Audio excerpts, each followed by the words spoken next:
perpetrated by the entire establishment. And finally, censorship of conservatives is no longer a secret. It's not a right-wing thing, it's not a left-wing thing. People on both sides of the aisle know that conservatives are being censored. That doesn't mean that people on the left wing agree or disagree with that censorship. They think, oh, it's the right thing, it's hate speech, we need to censor it. But everyone now knows it's obviously and what it has led to is that we are the counterculture, and the public sentiment has shifted in our favor. This is huge, and this is because of the Trump era, and this is why we have an opportunity moving forward. So now I want to show you what I consider to be the power chart. This isn't all of our nation, but this is the part of our nation that is connected to the political establishment. On the bottom we have the experts. People were actually proud. Above that we have the influencers, and on the top of the power chart we have the elites. So the experts. There's a video in terms of climate change, these are the scientists. Or these are the people that are just so informed on the issue that they go out there and give an expert opinion. Now the issue that we have is that experts are often people that we should listen to, but we often do not hear from. What I want to say to you all is that many of you today in this room are the experts. Now, the fact that I'm saying that we should listen to you but do not hear from does not mean we're not being heard. It just means we're not hearing directly from. And that's a very important distinction to make. Then we have the influencers. These are the Kardashians.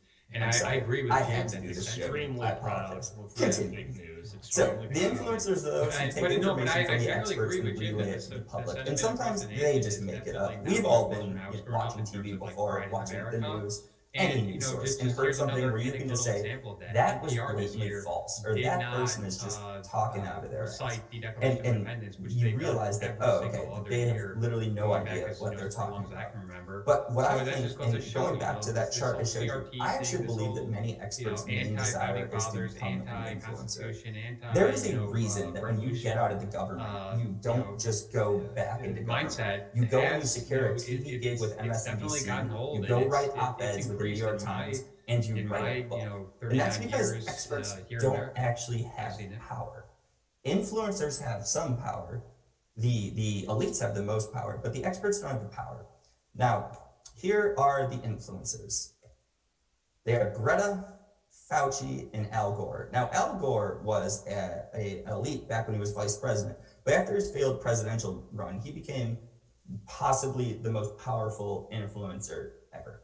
He is the one that pushed climate change on us. He's the one that did An Inconvenient Truth. He may not have been moving the levers of government, but he is the one that essentially made this movement huge. He had an audience. Influencers have audiences. He had experts below him, some of which believed this stuff, some of which just gave him information, and then he used it the way he wanted to use it. Fauci, he is another influencer. He was an expert much of his career. He was a scientist. He's not anymore. He's going and he's talking to the American people. But people are also starting to realize that what Fauci says may not be exactly right. So he's not the guy that is instituting the laws that we've had to deal with COVID, but he is the one that made so many Americans lose sight. And I don't think I have to do a Greta opinion. Isn't that photo great? But she is probably the least qualified influencer in this entire debate. Now, what we're doing with the Heartland Institute and our climate realism video series, and I just quickly want to plug this, we have a video series where we take information from experts, we simplify it, and we bring it into short forms, and we're putting it out to the people. Right here is one of the videos we put out. It's called The Media Lied About Texas's Power Failure, and you can see it had a couple 100,000 views. So being an expert that we take opinion from and being an influencer, it has great value. And we are, with the Climate Realism video series, putting that information out. But moving forward, I want to talk about the elites. So the elites are the individuals who have the ability to wield the power and make change. Now, they might have so much influence that they've gotten to a point where their influence gives them actual government power. They might just have so much money that they could buy the government, or they might just be an elected official who can literally write an executive order. But these are the people that can actually create societal change. And they could have been an expert to an influencer to an elite. They could have been directly become elite. But this is the top of the pyramid, and this is what everyone wants to be. So there are the experts at the bottom, there are the influencers in the middle, and then we have the elites. Joe Biden is one of the elites. Now, I believe that the experts actually compose the majority of society. That is literally almost everyone. I don't have a direct number for it, But I honestly would say it's like 95%, because influencers are that final 4% that has a voice. Naomi Sight, she spoke for you this weekend. I think she's a very powerful insider for our side, and I think she's incredibly influential, and I'm very glad that we have her. Then the elites, we don't have a lot of elites on our side right now, but we are moving in the right direction. Right now, I'm going to be honest with you, I don't think we've lost the scientific debate, but I think the public opinion debate we are losing. Because, as I said, we do not have the people on the top, but here's why we haven't lost the war. We have the influencers. We do. They had them previously, they don't anymore. We have people like Steven Crowder. We have Tim Pool. We have Joe Rogan. We have Jordan Peterson. These people have massive audiences and they're hugely influential. And without the contributions of the people in this room, these influencers would not have the intellectual ammunition they need to spread the truth, the facts. So let's just show a few examples of why people like us are making this possible. We one. Like carbon dioxide and water put together make sugar, glucose. That's the basis of the energy for all life on Earth, because we eat the plants, or we eat animals that have eaten the plants. It all comes up from photosynthesis and the combination of carbon dioxide and water to make sugar. And this is where the demonization of carbon dioxide is so outrageously off base, because carbon dioxide is the basis of all organic life on Earth. That is where the carbon comes from in carbon-based life. And we are carbon-based life, and so is all the rest of the life on Earth. And if there wasn't any CO2 in the global atmosphere, there would be no life. Not only if there wasn't any, if there wasn't a certain amount. So yeah, just to quickly go over this, many of us understand the science. That's not why I'm here today. But what I am here to talk about is that we have an expert, who is Patrick Moore, who is not just so correct, but he's so concise and so powerful on the issue that Steven Crowder, who is one of the biggest influencers and may eventually become an elite, and if he does, he's going to be one that's on our side. I'm not speaking against that. It's the way the hierarchy of our system works. But we are able to use how we have won the scientific debate and how powerful our message is, and we are able to use the leverage our influencers have. There isn't the most important part is our influencers speak to youth. Steven Crowder, Tim Pool, Jordan Peterson, Joe Rogan, they're not talking to 70-year-old white men. They're talking to people like me. So our importance, and what I came here to talk about today, is how we are going to win the debate with the youth. This is an example. Next, we have Tim Pool in the Timcast. To be clear with you all, this woman is not Tim Pool, but he is part of it. But I think that that's a big part of the problem, is people just use the data to construct a narrative that they then support with everything else that they're doing, decide that those are facts, and then perpetrate them. I see that a lot in the climate science arguments, when it's like saying there are 6 sandwiches and you eat 1 sandwich a day. In 6 days, we're not going to have any sandwiches. Right. Everybody, in 6 days, we're out. But they take no account of outside influences, that someone might bring a delivery of sandwiches, that we can figure out how to reuse the sandwich. Well, you had John Kerry recently saying that we had 9 years left until the end of the world. He said something like that. And he was parroting what AOC had said a few years back when she said there were 12 years left. And a reporter asked Jen Psaki, the White House press secretary, if there were 9 years left. And she said something like, I don't have anything else to preview for you on that. And it's like, do you really think there's 9 years left until it's the end of the world? And that is what alarmism is, right? I suppose the issue is, I think it's fair to say we have to keep a close eye on what we do as humans, because to think that we're invincible or immortal, I believe, would be stupid. But also, we should be heavily focused on advancing technology. I agree. Not shutting it down. And so unfortunately for us, it's a key component of the left to oppose nuclear energy. Like even Tulsi Gabbard, I'm a big fan. She opposed nuclear energy, and I was like, I think you could convince her if you actually show her the data. Modern nuclear technology is fantastic. It's carbon neutral. It has massive energy return on energy invested, and it's something we should be doing. Right. And I think we don't. And we completely discount the waste that is inherent in sustainable energy. Those wind turbines, they die. They can't be reused. They're going to litter the landscape.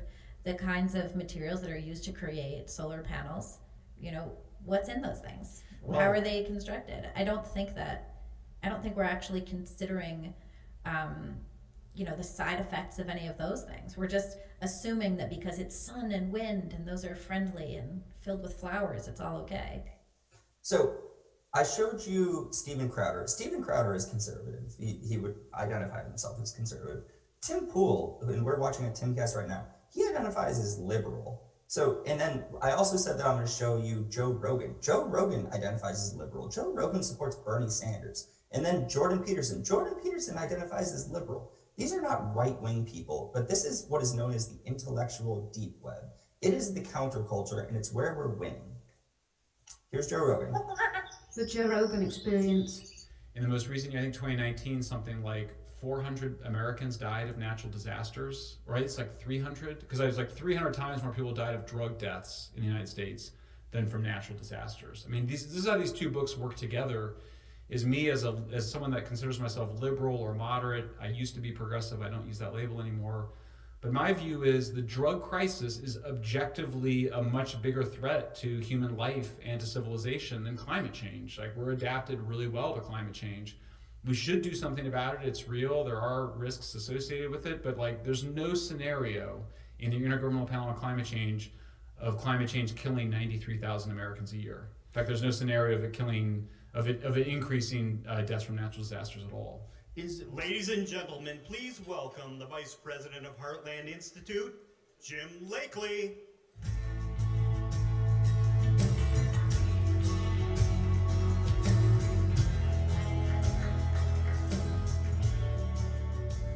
Good evening. We are here, the final plenary session of the 15th International Conference on Climate Change here in beautiful Orlando, Florida. I know many of us came from places that are encased in ice right now. A lot of us escaped it, like myself, in Chicago before it came. And it's all going to be melted by the time we get home, I hear, so for my wife, so thank God for Florida. Our closing, we've had such outstanding plenary sessions tonight, and it's probably self-serving to say that, but others have remarked to me that this might be the strongest program the Heartland Institute has ever had in one of our climate conferences, and with all modesty, I think I have to agree. It has just been outstanding. It's just been so informative. Again, the plenary sessions, that lunch today was absolutely star-packed and outstanding and inspiring. Before I continue, I want to also thank our co-sponsor, CFACT, our co-sponsor, the CO2 Coalition, and the other co-sponsors that you've seen on the screen during these slideshows today. So how about a round of applause for the co-sponsors who helped put this thing on for us.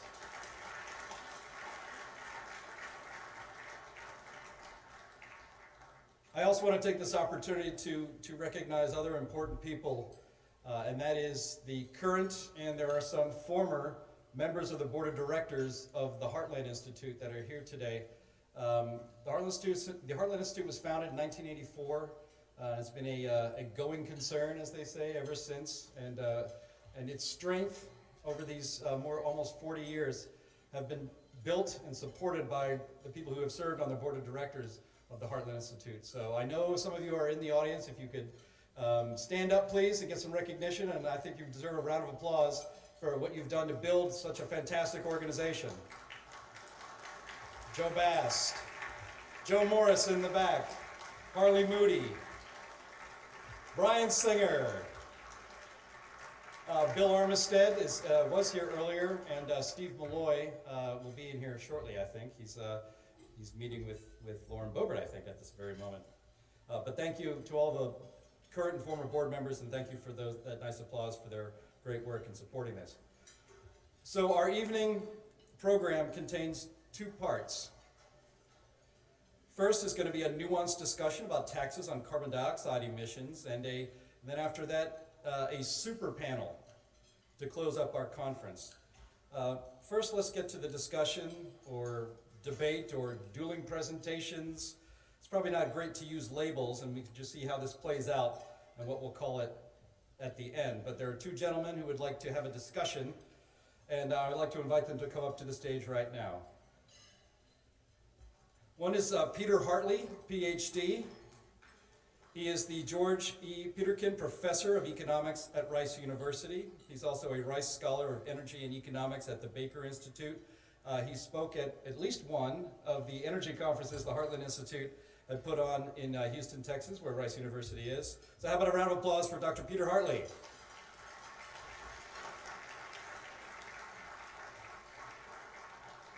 And second on the stage will be Dr. William Happer.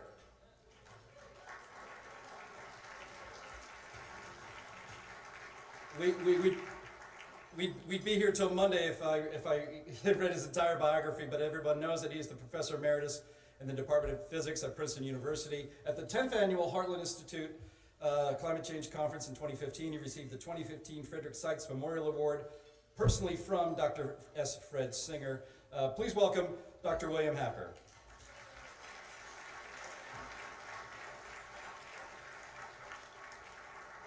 So this is a discussion among some real heavyweights of the scientific community, and I know that we're all looking forward to it. And just let me briefly explain, say how and why this is happening. Back in December, I emailed Dr. Hartley, quote, "As I noticed in the latest email newsletter from our friend Benny Peiser's Global Warming Policy Foundation, your paper they published, titled, 'It Pollutes, So Tax It, Need We Say More About CO2?' that has caused quite a stir among our friends in the climate realist community. Will Happer, Ross McKittrick, who are both here at this conference, of course, and others. And as Benny said, quote, 'We at the Global Warming Policy Foundation do not fear discussion of controversial issues. In sharp contrast to climate orthodoxy and dogmatism, we foster a culture of open and fair debate.'" And by we, he did not just obviously mean the Global Warming Policy Foundation, but all, the royal we in the climate realist community. So to that end, I suggested to Peter that we think Heartland's Climate Conference is the perfect place to bring that spirit to life in person. And happily, both men agreed to come to this conference, present their arguments, point out where they disagree, and in the end, everyone here will be smarter about this issue going forward, no matter where they may stand. Now, we're just going to go over the ground rules here briefly. First off, this is not Thunderdome. 2 men enter and 2 men leave. Peter will give a 20-minute presentation on his paper. Dr. Happer will talk for 20 minutes about the things he disagrees with and maybe some things that he does agree with. Peter will respond to Will's points, and then Will will respond to Peter's points, and then Will will have a closing statement for about 10 minutes, and then Peter will have a closing statement for about 10 minutes. And then Peter and Will shake hands to the thunderous applause of everybody in the hall today, and then walk off peacefully. Now, is that acceptable to you, gentlemen? Okay, terrific. Because if you said no, Thunderdome. So I'm very happy to hear that. So without further ado, I'm going to welcome Dr. Peter Hartley to speak first.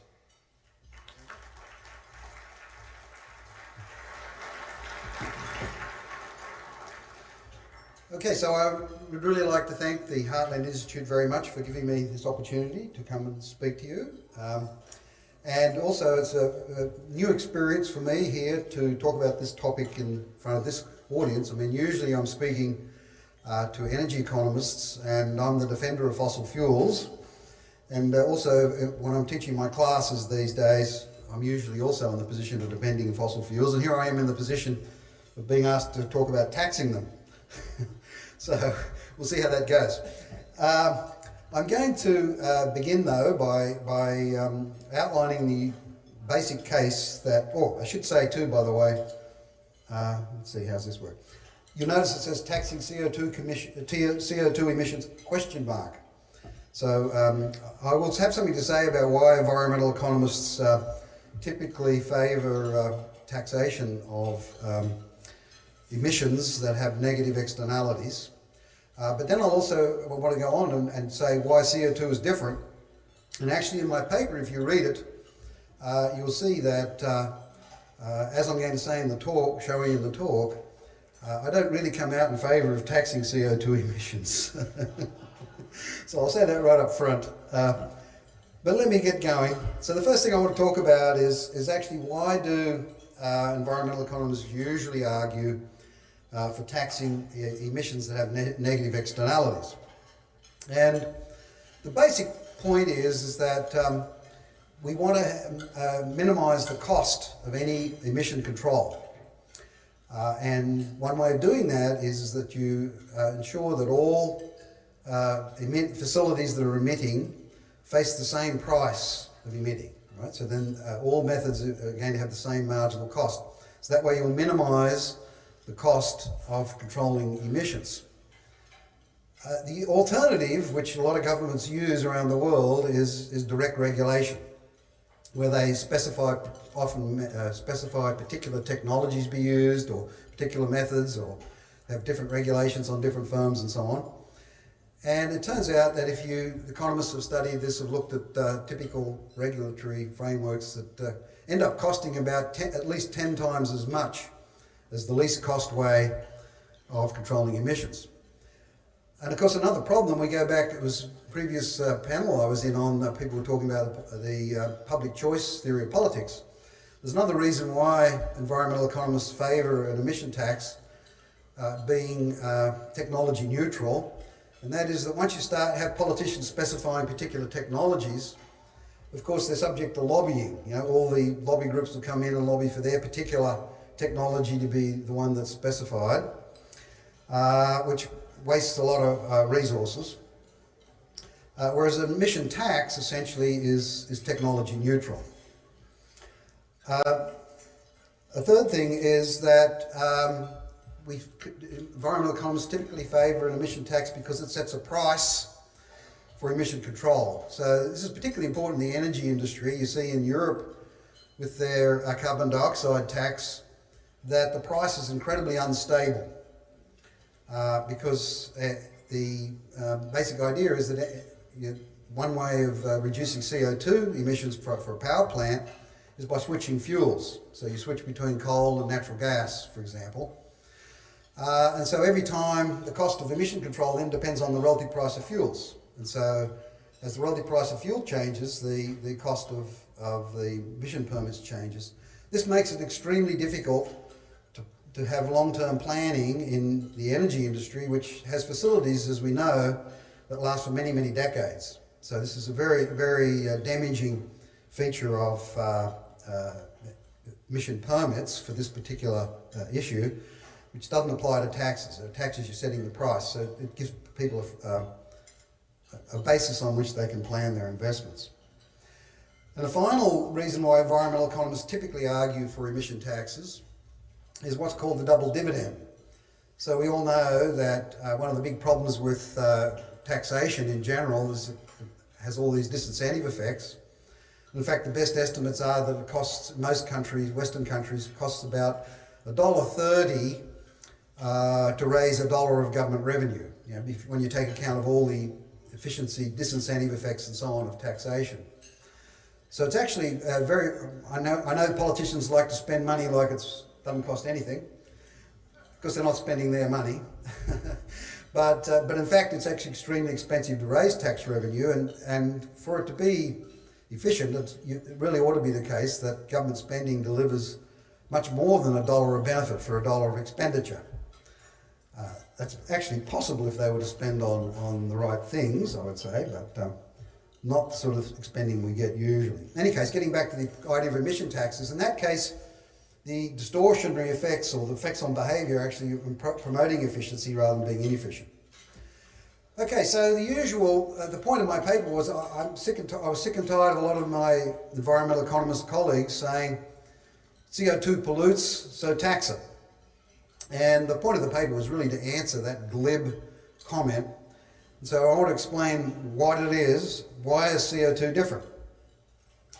And the first point is that carbon dioxide is actually not directly harmful, as we know, whereas most emissions environmental economists are talking about, they're talking about things that are actually toxic, right? And so because carbon dioxide, in fact, far from being harmful, as we know, is beneficial, right? It's food for plants, and therefore food for the rest of us as well. So on top of that, of course, any the reality is if carbon dioxide is going to influence climate in any way, we should really be talking about climates, not climate, right? There are many different climates around the world, and any effect of temperature changes on some climates is going to vary geographically. So this is something I want to come back to, is a very important point. So in fact, we would expect that some of these effects would actually be positive. It always amazes me that the Canadians are so stuck on the idea that they should control CO2 emissions. I mean, surely a little bit of warming and a longer growing season in Canada would be a great thing. I mean, it's amazing to me that the Canadian government would be sort of concerned about this issue. In any case, so it's not just the beneficial effect for plants; it's also some of the climate effects presumably are going to be positive. So my argument is, rather than trying to control the emissions, why not control the harmful effects and accept the good ones? And I'll come back to that in a minute.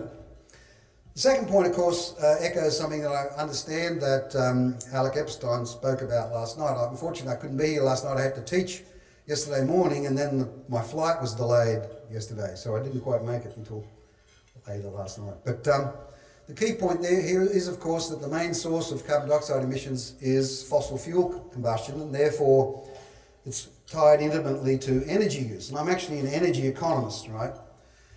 And as we know, I mean, energy is necessary for any work to be done. So therefore, it's absolutely essential to the economy. And so reducing energy use has enormous economic costs. So it's very expensive to actually control emissions by reducing energy use. And another important point, particularly important for the United States, is that when we go to these alternatives, instead of using taxes, if we use regulations, the favoured regulation right now is to push wind, solar and batteries. It turns out that a lot of the inputs for the wind, solar and batteries come from, guess where? China.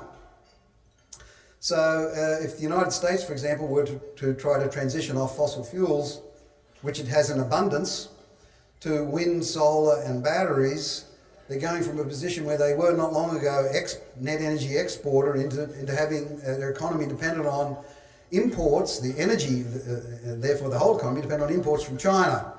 So there are very significant energy security issues also with trying to reduce fossil fuels, particularly in the United States. Third point is there's a lot of uncertainty, not only about, first of all, about the effects of CO2 emissions on CO2 accumulation. If you look at the carbon tracker model that the US government has, the forecasting errors from one year to the next in how emissions are going to affect accumulation of CO2 are about the same order of magnitude as the annual change. So there's a lot of uncertainty about how much emissions affect accumulation. And then, of course, there's a lot of uncertainty about how much accumulation of CO2 affects temperatures. And then there's a lot of uncertainty about how any change in temperature is going to have any impact on climate. Well, it turns out there's a fundamental proposition in the theory of economic policy which says the greater the uncertainty between a policy instrument and the target, the less you should use that instrument. So this is discussed in the context of monetary policy, for example. A lot of uncertainty between the monetary actions and what the target you're trying to achieve. You should be much more judicious or much less, use the policy much more modestly. And I think that would apply here to CO2 emissions. If we think about the ultimate target being a lot of uncertainty between the policy instrument and the target. And the other final point is that the externality supposedly here is associated not with the emissions but with the stock, the accumulation of the stock, which also makes a huge difference when comparing CO2 with what we think of as normal pollutants.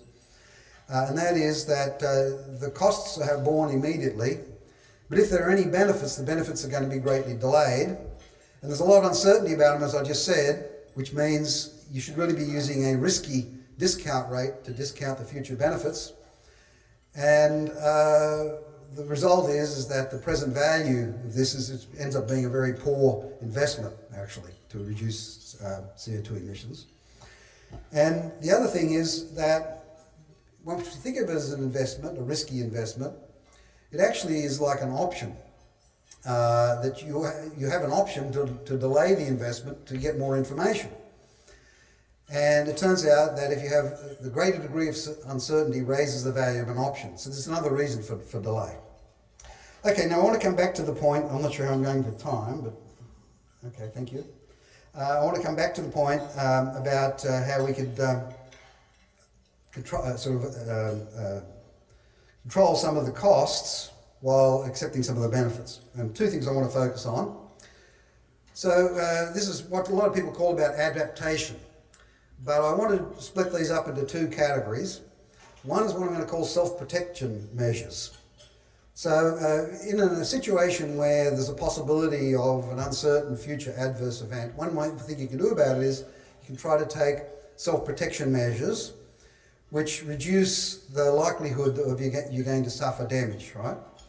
So an example in this case would be if there's temperature increases, one of the obvious things we can do is, of course, spread air conditioning, right? In fact, one reason why you get a lot less death from severe cold events and severe warming events in the developed world is because people have air conditioning and indoor heating, right? But there are other examples, right? So we can build dikes or levees, or you can use dams that help guard against both flooding and droughts. You can improve weather forecasts. You can improve drainage in cities. So when I was we had the big Harvey event in Houston. One of the big problems is city drainage. It's not the best. You can bury power lines. So when you have hurricanes come through, instead of the power lines being blown down, if they're underground, it's more expensive to put them underground, but then it's better protection against high winds, and so forth. So these are all kind of examples. And of course, the big advantage of all of these kinds of actions is that they defend against severe weather events, whether or not the distribution of those events is changing, and if they are changing, no matter what the cause is. Whereas if you're going to try and reduce CO2 emissions, at best, all you're doing is reducing one possible source of changes in the distribution of weather events. So you expect these self-protection measures to have a much higher benefit-cost ratio. The other thing you can do is you can undertake what are called self-insurance, what economists call self-insurance measures, which, like insurance, lessen the cost of an adverse event after it's occurred. So examples of these would be better disaster relief, better training and equipping of emergency volunteer rescue services, improved emergency medical facilities, and improved civil reconstruction capability. If you think about these kinds of actions, not only would they help you with adverse weather events, of course, but they can help you things like earthquakes, tsunamis, volcanic eruptions, terrorist attacks, and major industrial accidents. So that would greatly raise the benefit-cost ratio of these kinds of measures. So if you think about all of these, surely these are going to be much better, have a much higher benefit-cost ratio than emissions reductions. Other advantages of these kinds of actions are that, as I mentioned, if there are any effects of CO2 accumulation on climates, those effects are likely to differ geographically. In fact, if you think about like a movement of a band of weather systems, like a high pressure belt moves or a low pressure belt moves, the changes that are positive in one location, maybe you'll have negative offsetting changes in another location. And typically the sorts of weather events that are of most concern in different locations will vary, right? So in Houston we may be concerned about hurricanes, but in Boston they're concerned about freezes, right? That sort of thing. Chicago, something else. So the sorts of self-protection and self-insurance measures I talked about can be tailored to those events that are of most concern in each locale, which will also greatly increase their benefit-cost ratio. And I mentioned all the other things about energy security and other beneficial effects of CO2 and so forth.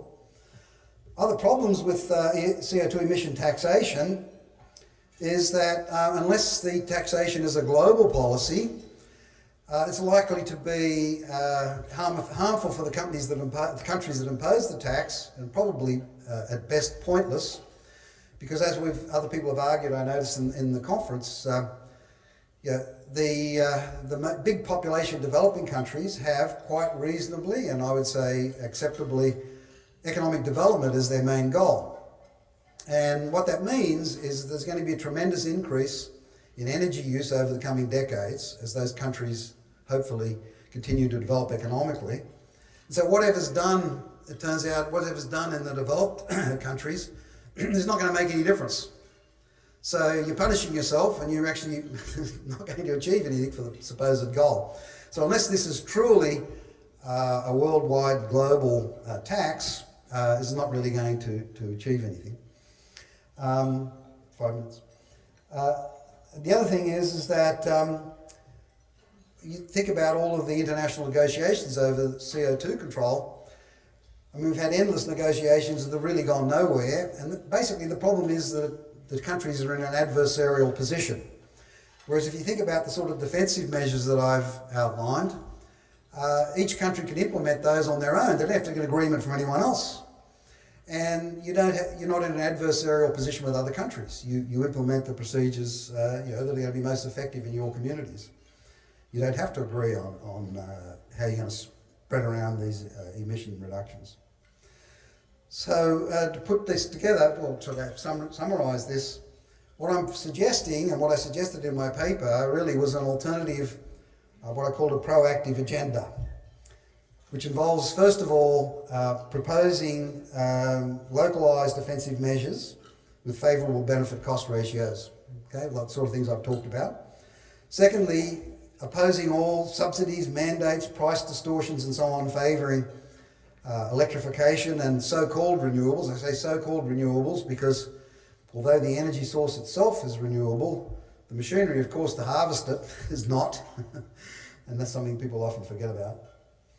And in fact, as I pointed out, there's no support really. You're on very strong grounds in this opposing these kinds of policies, very strong grounds for saying this is very inferior to emission taxation, of course much worse than the defensive measures that I talked about. Then a third plank of the agenda would be to support emission taxes only if emission cuts are justified by rigorous benefit-cost analysis, and all major global emitters are included in the scheme, and we have the marginal, equi-marginal principle satisfied that I talked about, so the cost of reductions minimised, and we've also implemented all of these cost-effective defensive policies. And I think if you think through those conditions, it's probably not going to happen. So that's the sense in which I'm saying, at the end of the day, I'm not really going to argue for a CO2 tax, emission tax. And, but I think putting it this way gives us an alternative, strong, positive agenda that we can argue for that is much easier to support than just to say, I'm not going to do anything about it. It's a problem, but I'm not going to do anything about it.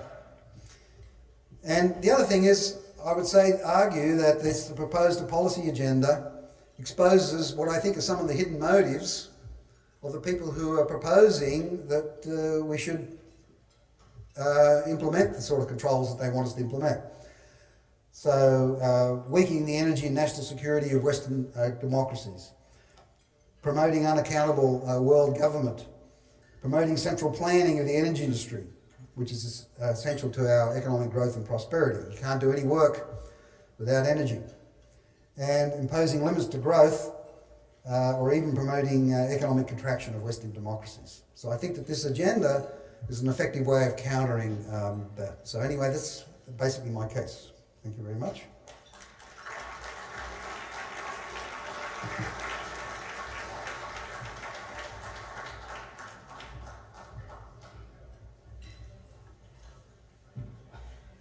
Well, Peter, I have to ask you, whose side are you on in this?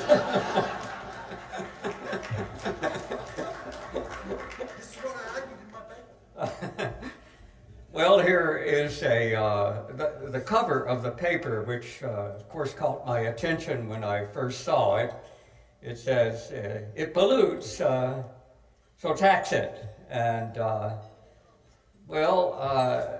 are kind of strong words. And naturally, I don't agree with the literal interpretation of that, although listening to Peter now, it's hard to believe that this was the title to what he just said. It's meant to be ironic.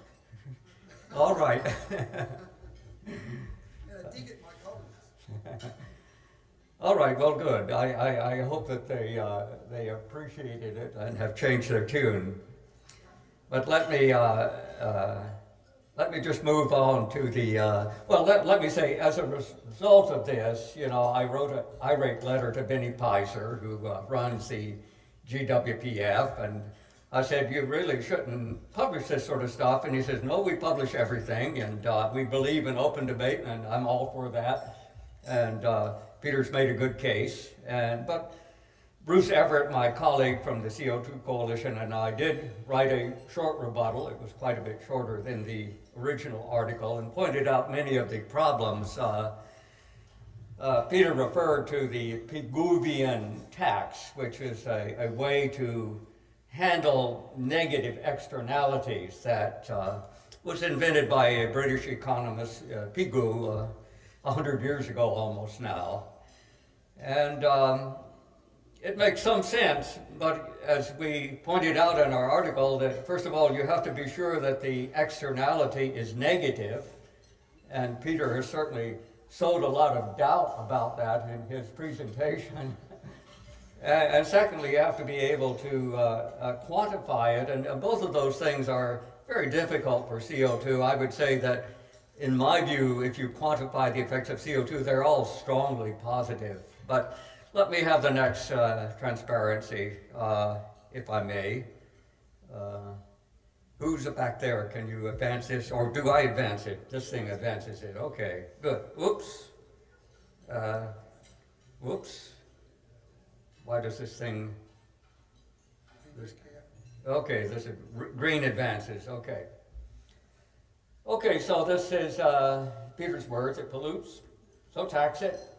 Need we say more about carbon dioxide? Well, as actually Peter himself has made the case, CO2 is definitely not a pollutant. He's been pretty clear about that.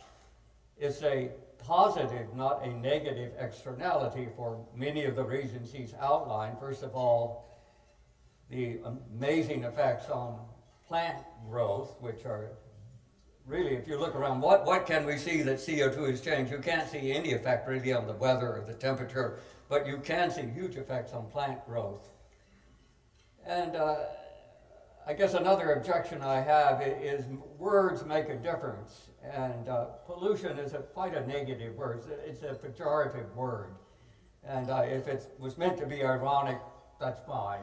But, many of us are not very subtle, and that might go by too many people.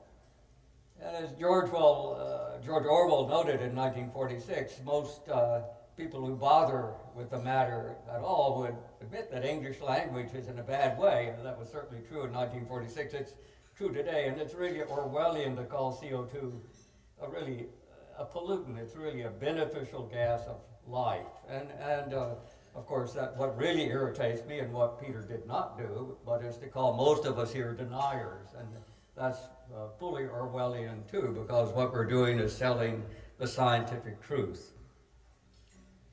Well, let me go again to the,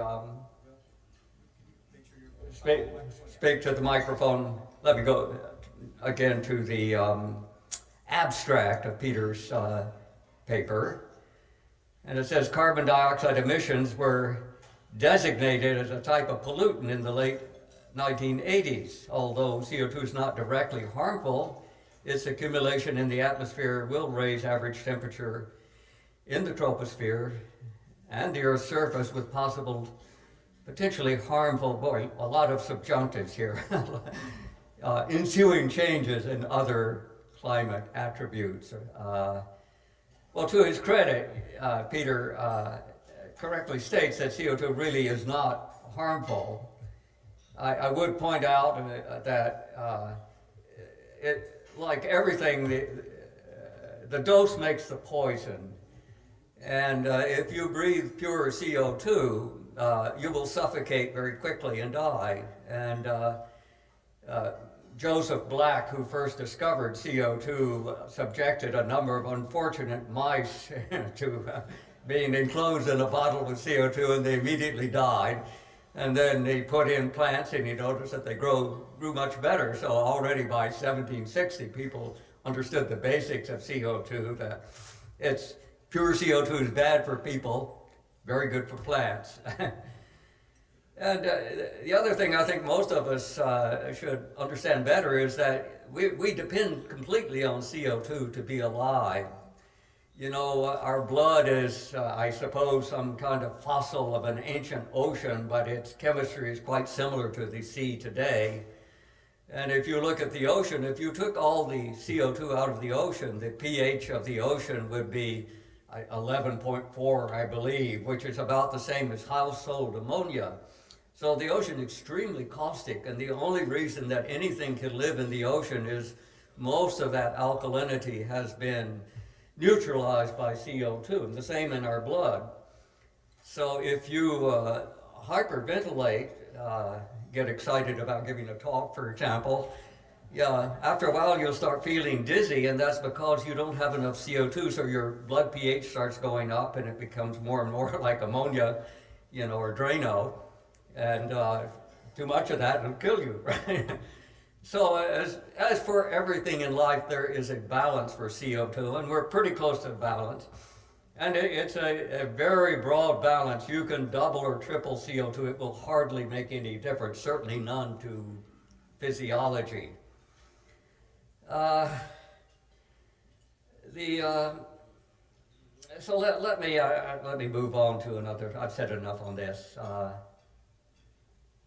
So let's talk about the positive effects of plants. I think most people here know about this, but there are hundreds of experiments like this one where you, under controlled conditions, grow plants, and you notice the more CO2, the better they grow. And it's almost independent of plants, although some do a lot better than others. And that's illustrated by this paper that came out in 2022 by Taylor and Schlenker, where they did a careful analysis of crop yields in the United States. And just to summarize, it says, viewed retrospectively, 10%, 30%, and 40% of each crop's yield. He's talking about corn, soybeans, and wheat. These huge increases of yield were due to more CO2. I've looked at that study. It was very carefully done, county by county. They tried to take out changes in precipitation, you know, weather and stuff like this, and it's consistent with many other studies. So there's no doubt that CO2 is very beneficial, especially for the plants that are in the old-fashioned C3 photosynthetic path, which includes wheat and soybeans, but not corn. So corn does not benefit quite as much as many other plants, but they all benefit some. So that CO2 is a real plus for life on Earth, for photosynthesis. Now let me, at the risk of turning everyone off, say a little something about physics. This is my first love. And what I've plotted here is the radiation going to space as a function of the thermal frequency. So the room that we're in is full of thermal radiation. We're radiating, you know, the walls are radiating. And if you analyze it, it's got various frequencies. They look roughly what you're looking at now. So to the right of that diagram are high thermal radiation frequencies, and the left are low. And the smooth blue curve is the famous Planck curve that ushered in quantum mechanics. It's in one of the most famous curves in physics. And the black curve is the radiation that you would see coming out to space from satellites. And we have lots of measurements of this. I'll show you some in a minute.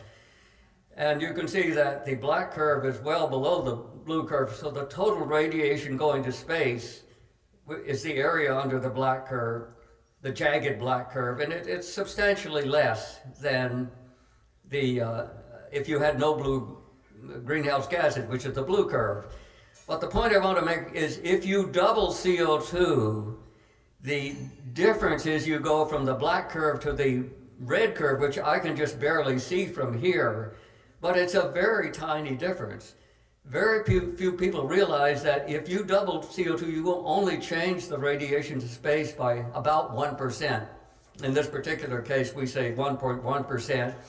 And there's no dispute about this. IPCC had done this calculation before we did. We said 3 watts per square meter. They say 2.8. So they actually, we're actually more pessimistic than they are, but not by very much. So CO2 is not a potent greenhouse gas. It's an impotent greenhouse gas. And let me just, if you say this is somebody's theoretical calculation, let me just show you, if you use these codes to compare what satellites see, here's an example.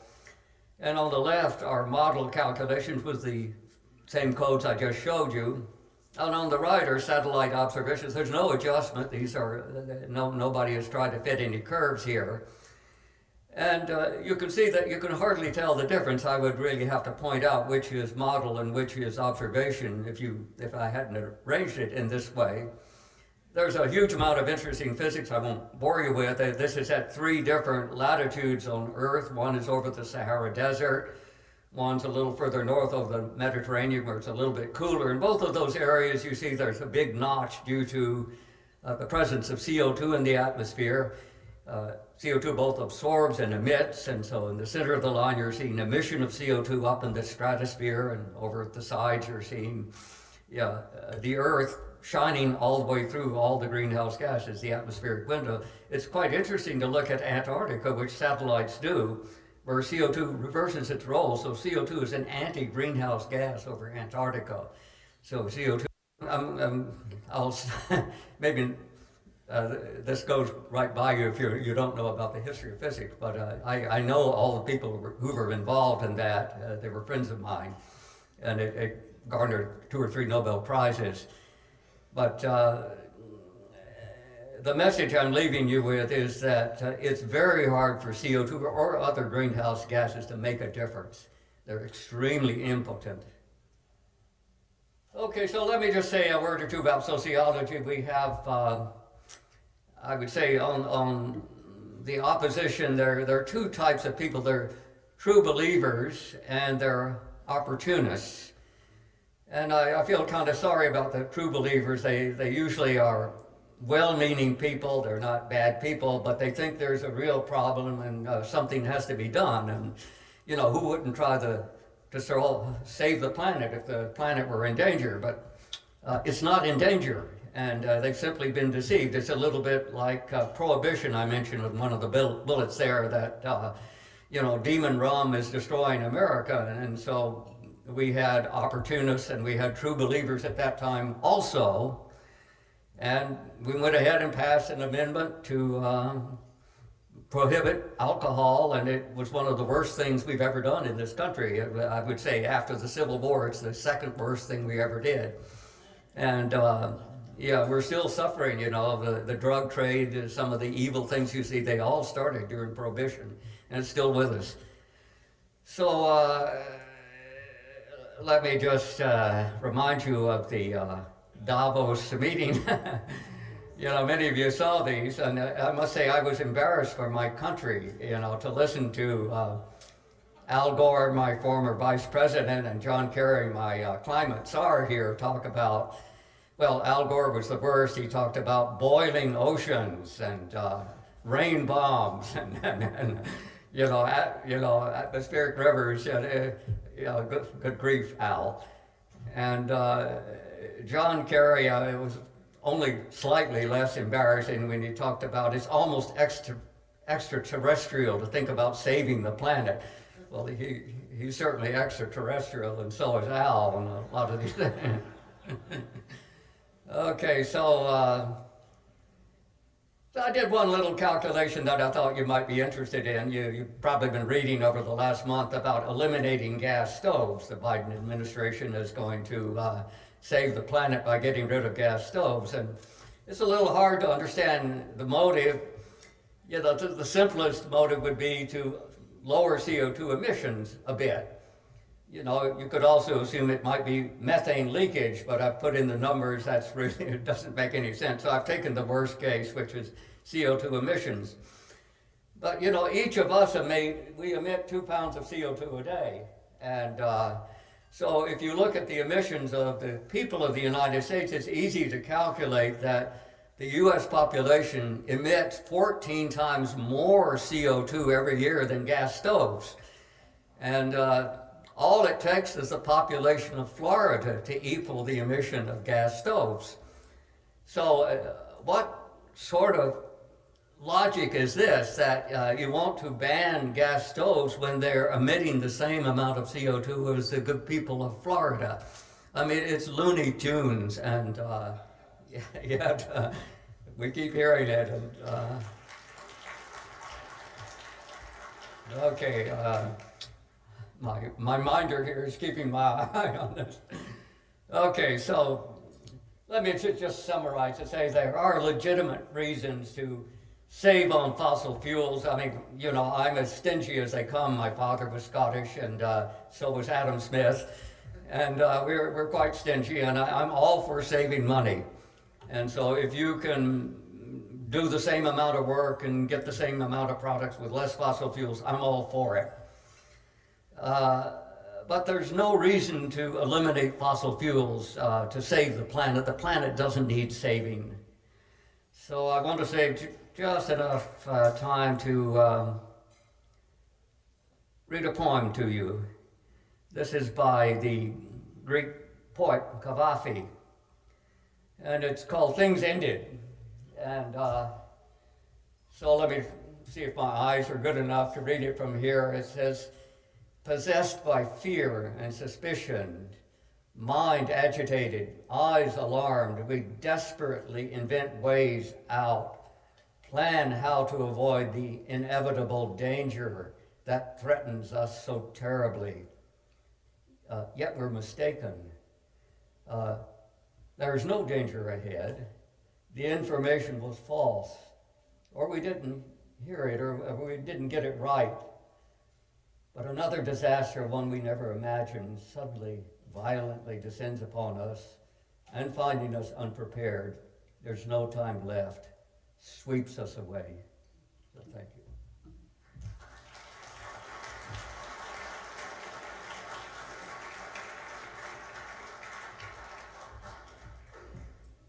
So I got a couple of things to say, which is, first of all, the pictures he gave of the radiation, I actually just taught that to my students, or showed it to my students yesterday. But actually, one other comment I make on the plants, in the paper I also point out there's two economists, or a couple of economists, I mean, I think it's two, have just done a paper looking at the actual farming areas in the US, and show that if you look at the production from the plants and relate it to the CO2, that not any of those experiments, but it works in the real world for actual crops. So just add on, you know, the experiment you had. That, I'm going to be putting words into Will's mouth perhaps, but I anticipated that what he might argue is that we should do nothing. Is a better approach, right? So I have a couple of things to say about that. And actually my eyes are not so great I can read over there, so I'm going to cheat. So I've got another version here to look at too. So my first point here is to say that I'm going to say, yes, it may actually be that it's quite possible that the best thing we can do, even the sort of measures I talked about, the defensive measures, may not be justified, right? Now, as I pointed out, for some of them, even if there's no effect of CO2 on climate or weather events, some of those may still be justified just on the grounds that you know, we have fluctuations in the weather anyway, and we have extreme events, right? And some of these things might be worth doing. And certainly, one thing that Texas learned from Florida is you can improve upon hurricane evacuation procedures. We didn't used to have the contraflow lanes, but when they had problems with a hurricane in Texas a few years back, they changed it so that they used the Florida method of using contraflow lanes. So it may well be that doing nothing could be preferable to doing what I said, right? But let's see what I did here. But part of the point of me writing the paper, so one of the points of me writing the paper in the first place was that my colleagues were saying, you know, carbon dioxide pollutes, so tax it. You should know that. You know, Pagoo told us that 100 years ago. So part of the point of the paper was meant to answer that claim, and that's why the sense in which the title was meant to be a little bit ironic, although I must admit has been lost on a lot of people. My youngest brother actually told me, he said, you should never do something ironic. He said, most people don't understand it. Anyway, and this is actually something like, I think Lord Monckton once said, you know, politicians, particularly conservative politicians, should just have the courage to say climate change is a non-problem and the government should do nothing about it. And it's a difficult problem. But Mike, part of the reason I wrote the paper is it seems to me, again, you know, looking at the empirical evidence, that a lot of conservative politicians are having trouble carrying that particular proposition. And I think we saw in the previous session the discussion of the UK so-called Conservative Party, and I've seen it in Australia, which is where I'm originally from, as you probably can tell by the way I talk. Maybe here in the United States, the Republicans are have a bit more spine, but elsewhere in the world, we'd see conservative politicians not really winning today. And my impression is actually they're doing worse. And some people say, well, they should have leadership. They should take leadership on the issue. But I think it's very difficult for a politician to take leadership on this issue unless the science has been won, the scientific argument has been won. I think that's part of a big problem. So I know conferences like this, you're trying to do a good job to make this scientific argument, but you know, I speak to students, when I'm teaching students, we're not winning. The scientific argument is not being won at the moment. So, and as was someone else pointed out, you know, the typical strategy, losing strategy of conservative politicians to date is to say CO2 emissions are a serious problem, but we should go slower, which is hardly a winning argument. I mean, the opposition say, well, if it's a problem, you know, why? The other side saying we should do a lot about it. You're saying we should do very little. And the oft-touted all of the above strategy is not very good either. And on top of that, as was pointed out, a lot of conservative parties have got this problem now. In England, it's a lot of the representatives from London, you know, who formerly rich areas. You have a lot of people in the finance industry, a lot of people in energy industries who see this as a gigantic pile of money, right? If you think about trying to replace the energy industry, it's probably in some sense the biggest industry in the world. Plus you've got all of the investment banks and so on being keen on wanting to trade CO2 certificates and so on and so forth. So you've got a lot of these areas in the city that used to be have Conservative Party members as representatives are now switching on the basis of the CO2 issue, because a lot of their constituents see a massive pile of money. At least that's what I think is kind of going on. So to say that CO2 is a serious problem and so just going slower is not really cutting it. Let's see. I had something here. The question then is that what can we do about it? And that's where I come in with this suggestion. Let's see what's going on here. Okay, I've got it. I got mixed up now by having the. I had the dissension in the ranks, right? So my final comment here is the final slide. Key to an alternative policy. I'm just going to reiterate again that a better strategy, I say, for the Conservative politicians is to propose that at least the following preconditions are needed to justify a tax. Now, the first argument that I mentioned is one of the advantages of a tax is, again, it puts you on very strong ground for criticising all of these issues that are pushing particular types of technology and all that kind of stuff. But the other point is to say that the following preconditions are needed to justify a tax. First, all the inferior policies, the cap and trade schemes for emissions, all subsidies, mandates, price distortions and so forth are eliminated. Right? You have to eliminate those first. Second, all cost-effective self-protection and self-insurance measures against extreme weather events have actually been implemented. Third, the remaining marginal damages which are enough to offset the foregone benefits of fossil fuels as an energy source, plus the energy security benefits of fossil fuels, plus the marginal benefits of CO2 as an aerial fertiliser.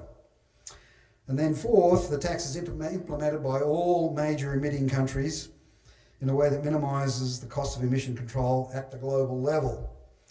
And I think this is a much stronger agenda, a positive agenda for the Conservative side of politics until we can win the day on the science. That's really the point of my argument. I think winning on this key policy issue will also strengthen opposition to other related damaging policies, especially attacks on free speech, including open scientific discourse.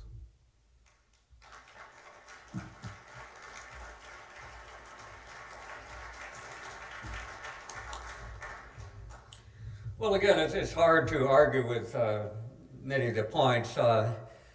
One thing I will say is that most of the population is at a disadvantage here because whether CO2 is harmful or not is a scientific, technical question that most people really can't evaluate. And we often have that situation with the government, and the normal way to do that is you have a adversarial red team, blue team exercise, and you bring in the best technical people. For example, with the F-16 fighter, we did that, and it's the best fighter we ever made. And I can assure you that when you looked at the first designs, they were awful. But after several years of back and forth, this is wrong, well, now I fixed that, there was a product there that we can still be proud of. We could do that for CO2. It wouldn't be hard to put together a collection of good people. I spent a year of my life in the Trump White House trying to do that. And my problem wasn't, Senator Whitehouse or Barbara Boxer, it was the Republicans. They didn't want to risk losing any votes, so Mr. Trump himself, I think, would have done it. But his advisors were dead set against it. Many of the cabinet agencies were against it. And of course, the deep state was, terrified that we might actually subject some of this to competent review. And that would have been bad news for them. And we were set up to do that. I had collected a fantastic team. Dick Lindzen would have been one of them. Steve Koonin, great. A number of others of that caliber. They were really good people, members of the Academy of Sciences, so they couldn't be dismissed easily. And we had arranged for the Academy to try to defend it, try to get good people to shoot it down. That's what you should do in a red team, blue team exercise. And I would guess Peter would support that too. And but it's been impossible to do it. And I hope if there's a change of administration that first on the agenda is to get this done. Maybe some other country can do it. I don't think anyone except the U.S. really is up to it because we have that tradition in every other field, but not in climate. So in closing, let me just thank Peter. I think I learned a lot listening to him. I think we're in much more agreement than disagreement. And I thank all of you for listening. So goodbye.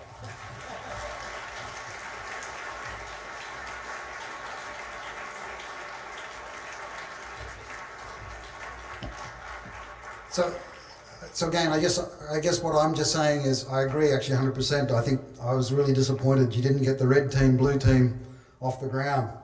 It's interesting to hear what happened, but I can say I'm not too surprised that there were people within the Republican Party who were opposed to that taking on the science, and that's part of what I'm getting at. I think that one thing that's making it very difficult for the Conservative side of politics, making this issue very difficult, is the fact that this is a huge industry.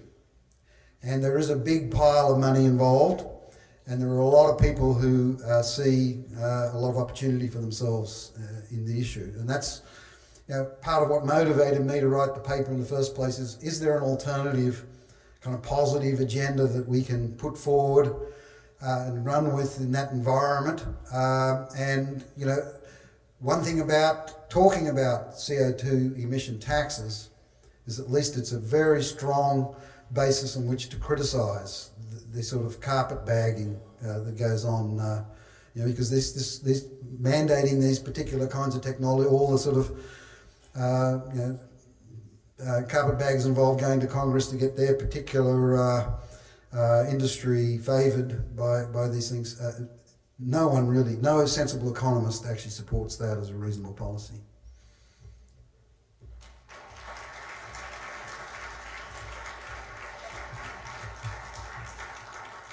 And that concludes our debate, I guess, is what it was. I saw Joe Bass there nodding his head for both of you, often.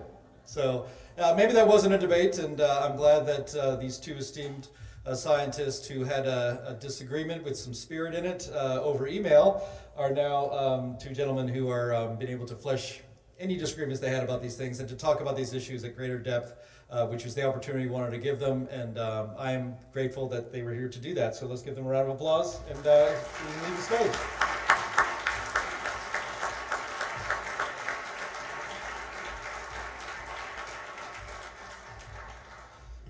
Okay. We have just as a point of housekeeping, we have a hard get out of this room at 8:30 today. So tonight, that's how much program we have to pack in here. We're basically going to try to go all the way to the closing bell so we can give you as much programming as we can. And so I will confess that in this last almost hour of the program, I was saving it. I was holding out hope. We had contacts, we had happy talk, we had encouraging messages that perhaps Ron DeSantis would come here and close out our climate conference. Yeah, I know, it's very disappointing. As you can see, there is not one Ron DeSantis and 4 Ron DeSantis impersonators coming on here. He is not going to make it. There was a chance that he was going to record a message for us, which has happened in conferences past. Unfortunately, that did not come about either, but I will say that communications with Ron DeSantis, he knows about the Heartland Institute, he knows what this conference is about, he was very excited about it, the opportunity to be able to at least attend remotely in some way, and that did not pan out. But I must say I was not that disappointed that Ron DeSantis wasn't here, because my plan B was to do a bit of a super panel. We've had such a great program.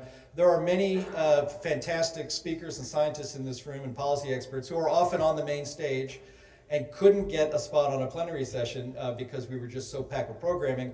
And to be honest, I lean toward great people who had not really been on the main stage in the past to give them a chance to have a plenary presentation.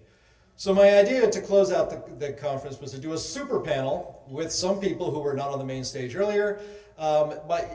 If anyone has ever been to Comic-Con in San Diego, where all the comic book nerds and the movie nerds go, and a really popular part of a Comic-Con is, say, they have the whole cast of the Avengers, and everybody packs the room. They can't wait to talk the whole cast of the Avengers. Well, we have our own cast of Avengers for you tonight to close out the program, and the purpose of this is to give members of the audience a chance to ask any question they like and as many questions as they like, because this conference is not for Heartland, really.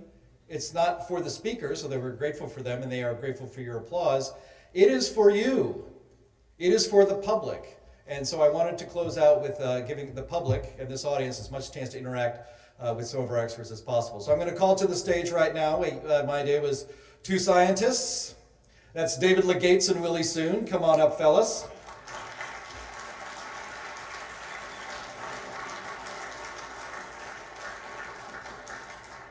I wanted an energy expert, so Jason Hayes, please come on up. You had a fantastic presentation this afternoon, earning yourself a spot on the main stage, as it were. It was terrific. And by the way, you can watch all these presentations at heartland.org or climate conference at heartland.org very soon.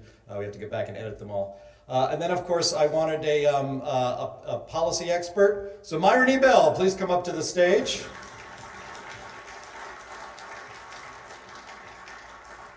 There he is. And last, I wanted a Moncton. Is there a Moncton in the house? Fantastic. It appears we have our panel. So have a seat, gentlemen.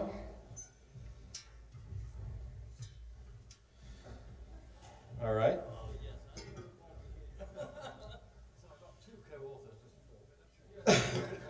Terrific. Okay. So we are going to have two microphone runners going. Just to kind of lubricate their brains a little bit, I'm going to ask the first question. But if you have a question, please put your hand up. Somebody with a microphone will come to you, identify yourself, ask your question, and we'll try to get through this as many questions as we can. But I would like to ask the panels, like starting with you, Willie. You guys are great experts on, you've spoken at several conferences, all of you. I guess my question is, do you learn something at these conferences? Or maybe a better way to put this, is there something that you saw, because you don't just speak at these conferences, you attend a lot of these sessions, you want to hear these things for yourself. Maybe you can each briefly say if there was something in this conference this time that you thought had a special impact, or was a good communications tool, or was a good point to make that people should carry out with them as well when they leave this conference. Go ahead, Willie. Okay. First, is a cigar allowed at this? No. No. Definitely. I have to say that I personally have attended 12 out of 15 of these conferences, so it's always very enjoyable, and I have to say that if my skill of presenting improve any bits at all, it's always because of the audience. That's where I learn from. I learn from the best, obviously. So I really appreciate Heartland Institute. So anybody that can donate to Heartland Institute, I strongly endorse that, obviously. But mostly it's because I get to meet a lot of my friends. I mean, Moncton is very hard for me to go to visit him, or even the Gates, or my good friend Chris Sussex, Professor Linson, Will Harper, all these people that I admire, that I get to talk to them in person, even socialize. Sometimes I can even smoke something with Dick Linson long ago at one of those ICCC in Chicago. So yes, definitely that this is among the best of the best conference that one could ever even dream of. Mostly because I also don't get invited to the other side. We've done a few of those, but it's a very extremely rare event.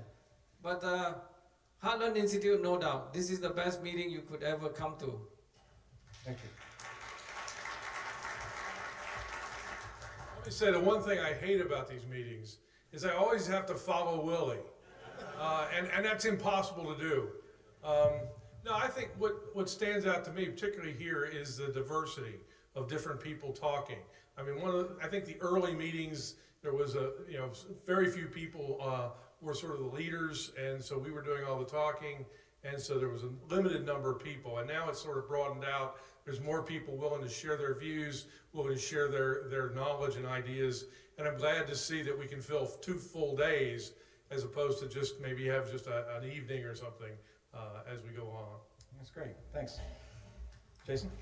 Yeah, for me, I mean, getting to share the stage with people like this is really just an amazing experience. But there's so many new ideas that you hear. Like, you think you live this stuff, you spend how many, like, you're supposed to say 8 hours, more like 12 or 13 hours a day, where you're doing this all the time, and you think, yeah, I got a pretty good handle on it. And then you come here and you go, oh, no, actually, I really don't. There's so many good ideas that you can hear. I mean, things today, like Bob's talk about the possibilities with nuclear, so useful. It just kind of recharges you and gets you back ready for that next 13, 14-hour day. Terrific, yeah, thank you. Myron, oh wait, I'm sorry, I skipped one. My apologies. Lord Moncton. My name is Ron DeSantis, and I'm announcing my candidacy for President of the United States of America. Whereupon I undertake to return the United States to the government of His Majesty. And I undertake to remit all taxes and charges now levied by federal, state, and local administrations, and replace them with a single tax of $1 per pound on tea, provided that you put the tea in the teapot this time. It tastes better that way, and that is my platform. But to answer the question that's before me, the value of the Heartland Institute and its conferences is enormous. The people who have spent many decades, some of them, scientists, working on trying to find and speak the truth, and who have been vilified, they've had their houses burnt down, they've had their reputations trashed, but they have stood firm and they are still here. And this is just about the last organization standing. So fierce, so savage has been the silencing of those of us who are trying to research and then speak the truth. And the fact that you hold these conferences, and you continue bravely to hold them, often in very difficult financial circumstances, stands greatly to the credit of the organizers of the Heartland Institute. It also stands greatly to the credit of the scientists from whom I learn a very great deal each time I come. It also stands very greatly to the credit of all of you who have come to hear us and support us and encourage us as we continue the battle for the truth. God bless you all.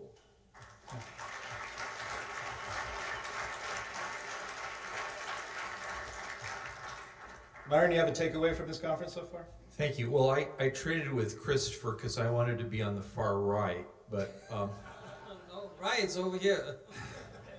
I don't know. I can't see. Is Ben Zeiker, did he leave? You know, he's an economist. He offered me $20 to say Ben Zeiker, but if he's not here, I'm going to, skip him. Look, there are so many great speakers here, but there are so many great experts and committed people in the audience. And I would just like to say, as somebody who has for my sins, had to live for decades in Washington, D.C., I got to say, I'm just incredibly impressed with Senator Johnson and Representative Boebert. I mean, these people, and particularly Lauren Boebert as part of the House Freedom Caucus 20, who stood up to business as usual and the continuing disintegration and decline of the U.S. House of Representatives. Now, if we can get somebody to do that in the Senate, maybe will be somewhere. And you did all this bootlicking of Heartland Institute and so on, but I got to say, I know all these guys. James Taylor's great, Jim's great, and Keeley's great, and Aaron's great. But I was really impressed with Chairman Morris. You summarize things so charmingly, so perfectly, and I really appreciate your command of both the thought and the language. So thank you.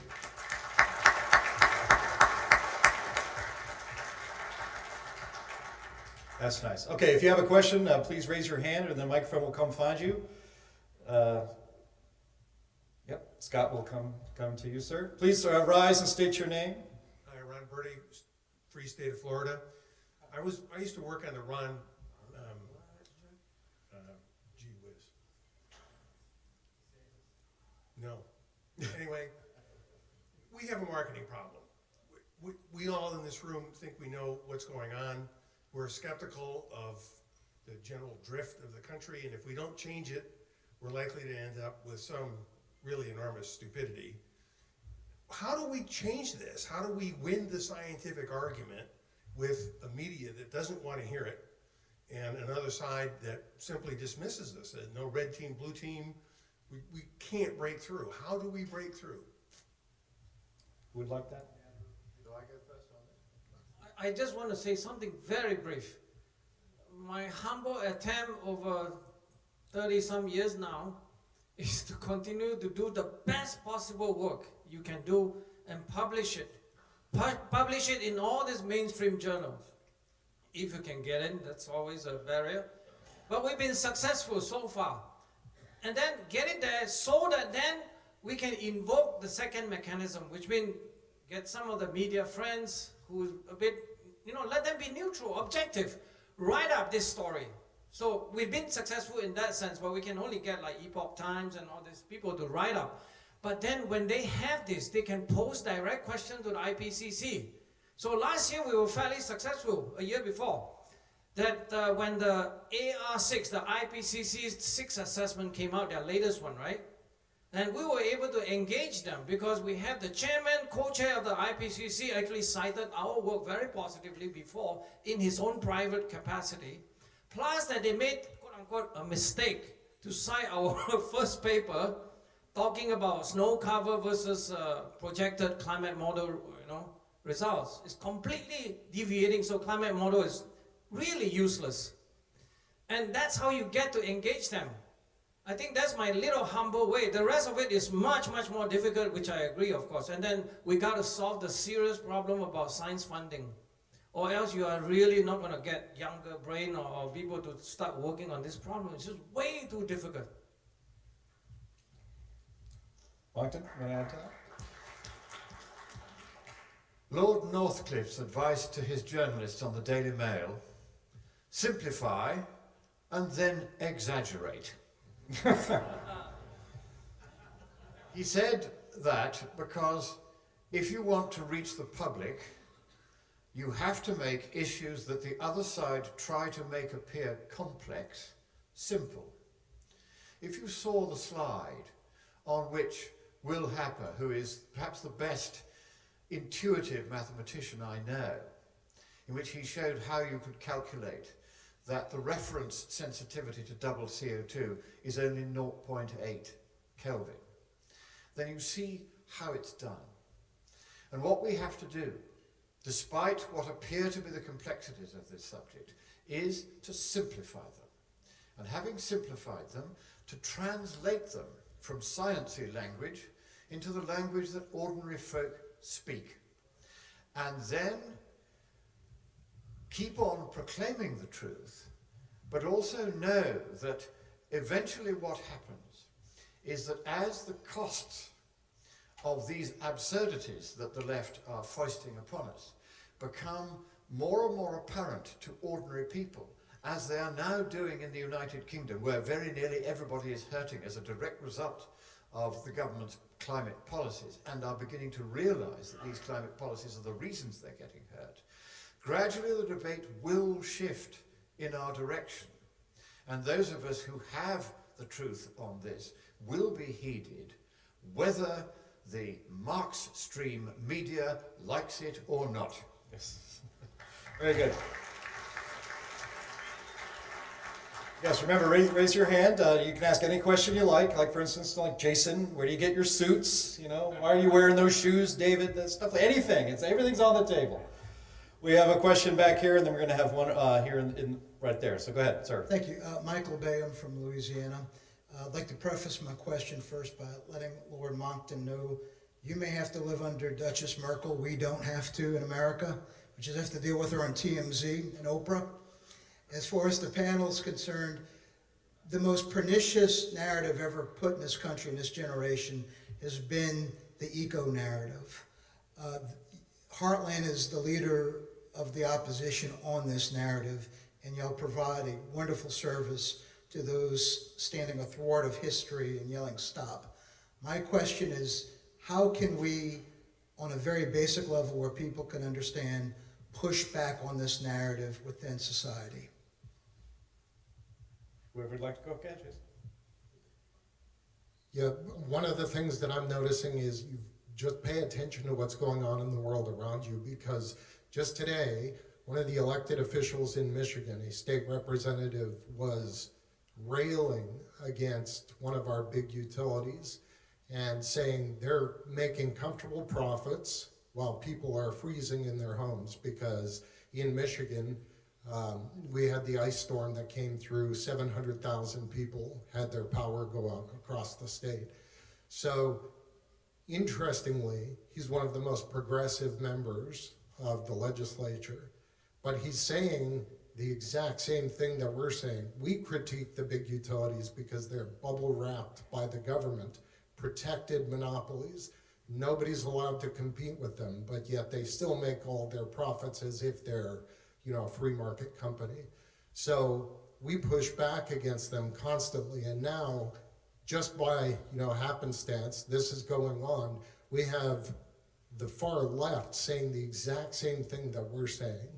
So jump on it. We're going to see if we can have meetings with this person and we can start to push back against the idea that protected bubble wrap monopolies are the right way to generate electricity for a state. There shouldn't be. We should have open competition and freedom for, if I want to get in and produce electricity and sell it to the market, I should be allowed to. But that would be the way to reduce prices and improve reliability. Obviously, they're going to have different solutions, but at least we can begin to have that discussion. So again, the short version is pay attention to what's going on around you and then take that opportunity when it arises. Myron, did you have something to add? Well, Alex Epstein, I thought, solved all these questions about how to communicate, but I'm not convinced, because I think that there's a real gap in this country between people who work and deal with weather and people who essentially the urban bicoastal elite, who, as we found out how essential they were during the shutdown, they all went home and sat in front of their computers the same way they did in their office, whereas the people who delivered the food, grew the food, sold the food, had to keep working and had to be out there. People who deal with weather, or the working men and women of America, know that cold weather is bad and warm weather is okay, and oftentimes it's really good. And I think we have to stop worrying about the narrative and the eco arguments. I think we've lost the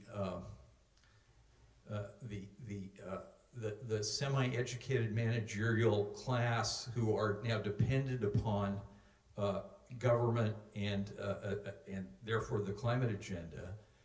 We instead have to build our base from the people who actually know something about the world and what it's like, and those are the people who work out in the weather.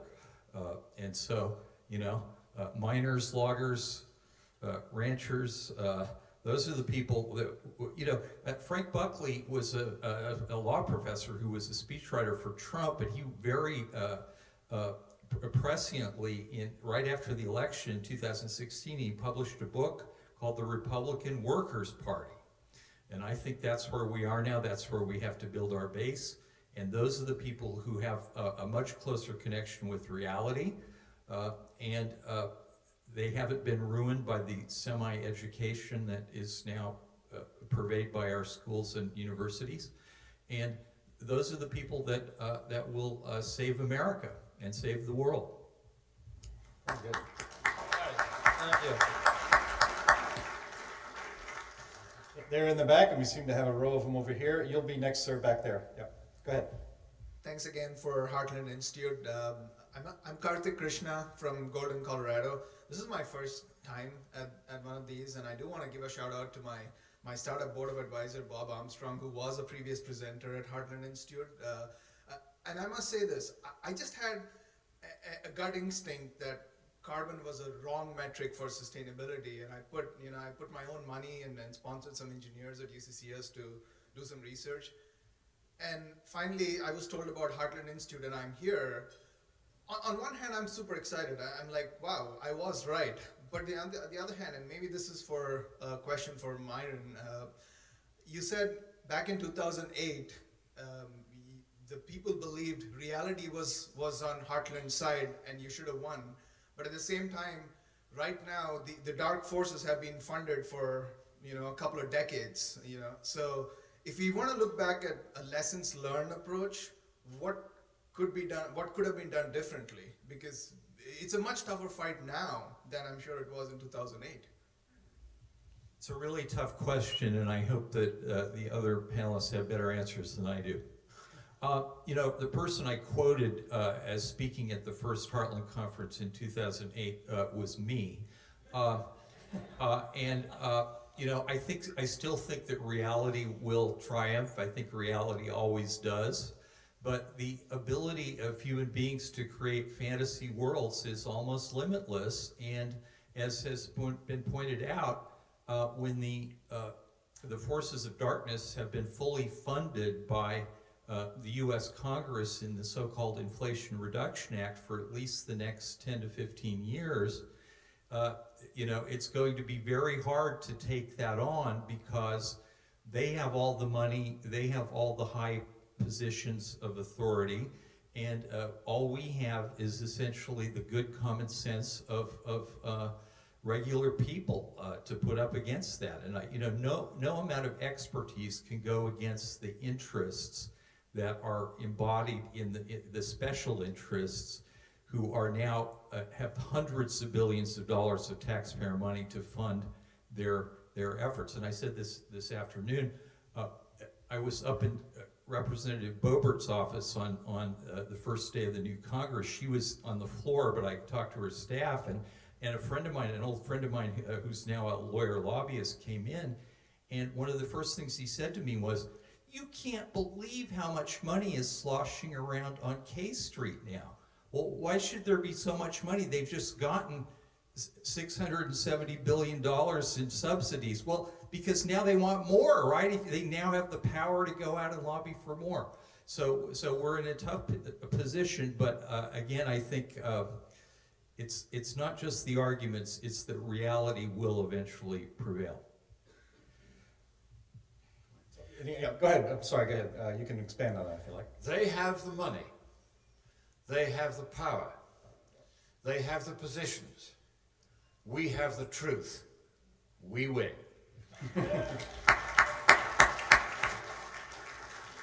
To the back. Hello, I'm Buck Throckmorton with the Ace of Spades blog. And just a quick question about how under COVID, experts and elite organizations committed reputational suicide. Is that an opportunity for us now in the climate debate that people are starting to understand the experts cannot be trusted? I think that's a very good point, sir, because in Britain, to take one example, when Donald Trump announced that he was locking down America, which he did, I think, on the 13th of March 2020, I immediately downloaded from Our World in Data the data for the number of people who had died in all the nations of the world outside China, where they were making up all the numbers. And I then was able, and there was 2 or 3 weeks of good records at that stage. I then took the curve that they plotted, derived from the data the exponential, the exponent that delivered that curve. Then I plotted the curve, and it was coincident with the data. And I used a blink comparator in PowerPoint to show that the two were the same. I then worked out what would happen if in Britain we locked down 16 days later. And I calculated that that would kill 50,000 of our citizens, because the only time that a lockdown works is right at the beginning of a pandemic, and you need to bring that lockdown in just as early as you can, because after that it's not going to work. But if you do it then, you save a lot of lives. I then read all the minutes of the so-called expert committees, and there were dozens of them, advising Her Majesty's government. Not one of the members of any of those committees had any idea that in the early stages of a pandemic, the rate of increase in deaths will follow strictly an exponential curve. They therefore had no idea that every 2 weeks delay would give you 50,000 deaths. Nobody said anything. And eventually they did lock down 16 days later, and that was why we got 50,000 more people killed than we need have done. That shows the lamentable lack of expertise on even the most elementary scientific and mathematical and quantitative concepts among the governing class today, certainly on our side of the Atlantic, and in many respects, I fear, also on yours. What do we do about that? I'm afraid we're going to have to say to those who wish to stand for high office and election to congresses, whether state or federal, that they must in future take an examination to make sure that they are qualified to do the job. Excellent. Scott, we have a gentleman here in the brown sport coat.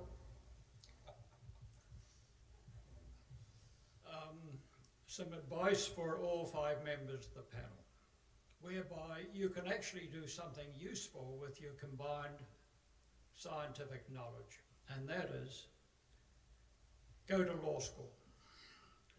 And when you come out, Helen and I will file an amicus brief, provide some funding, and all 7 of us will sue every climate ignoramus, carpetbagger and alarmist in Washington.